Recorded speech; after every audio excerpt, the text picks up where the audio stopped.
like all of these companies that are moving in and jobs. But what he didn't say is that prices have come down very substantially. And if you look at when I came in, after 1 week, they were screaming at me about eggs. Eggs had nothing to do with me, but they were through the roof, and you couldn't get them.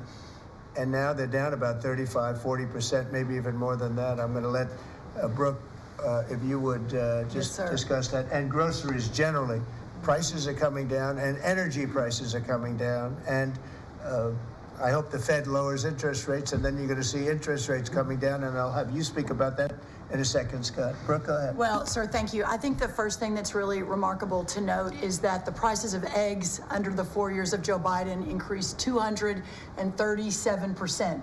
237% in those 4 years, and yet it wasn't covered in the press at all. No one talked about the price of eggs in the summer of last year, for example, from the media.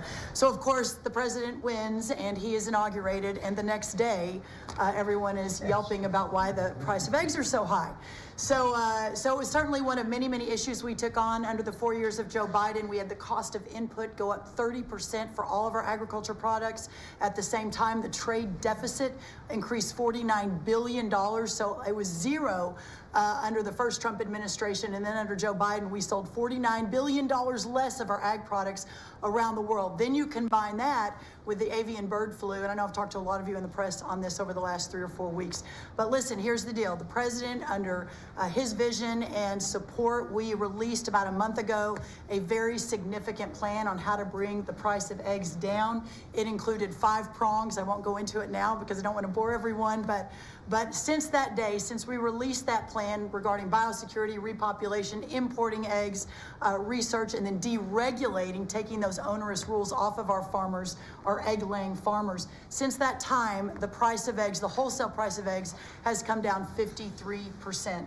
So we're going to keep working on it. Listen, it's not something you solve overnight. Avian bird flu and some of the other animal diseases, we're working across the government, several partners out in the cabinet on that, especially my friend Secretary Kennedy over at HHS.